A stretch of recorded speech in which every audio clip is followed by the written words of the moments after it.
8 познати олимписки измамници.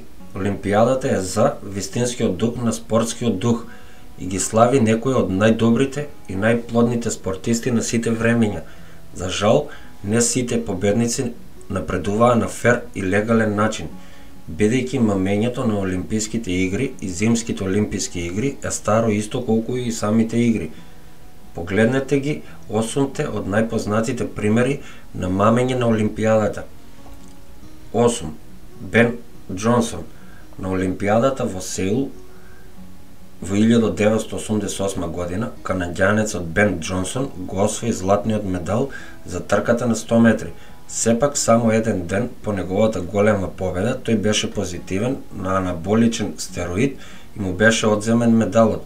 Потоа му беше доделен на американецот Карл Луис, кој иронично беше позитивен на стимуланси за време на испитувањата во 1988 година, но тоа беше поништено од Олимпискиот комитет на Америка. 7. Медлин и Маргарет де Хесус.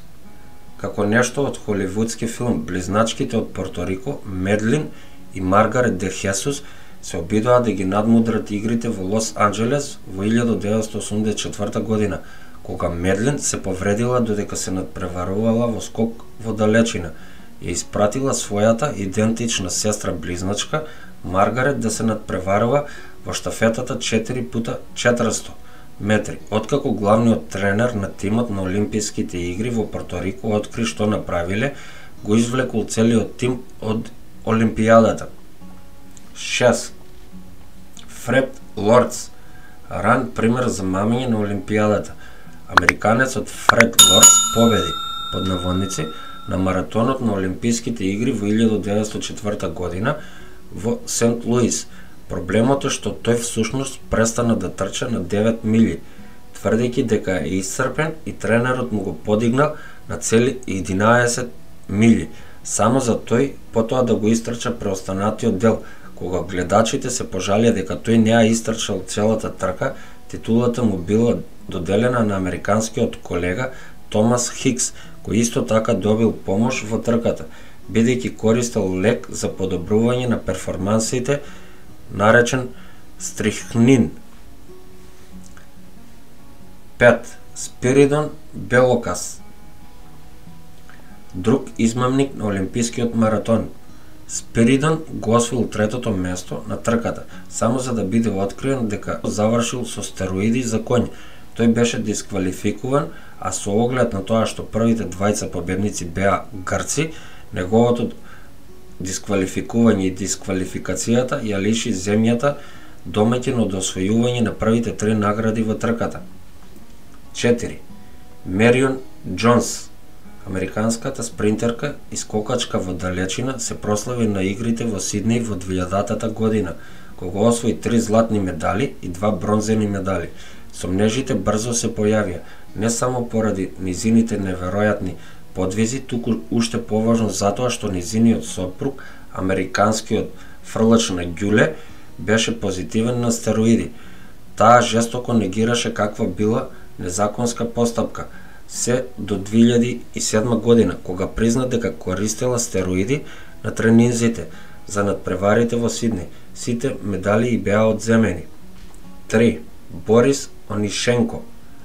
На Олимпијадата во 1976 година, украинецот Борис мамеше додека го оградуваше британскиот противник Џим Фокс, менувајќи го неговото оружје со еден клик, што го зголеми неговиот резултат, без тој всушност да го допре оружјето на противникот. Британскиот тим го откри неговото мамење и тој беше дисквалификуван од игрите, а печатот го означи како измамникот Борис, казнет во неговата родна земја Украина. Последен пат е познато дека работи како таксист во Киев.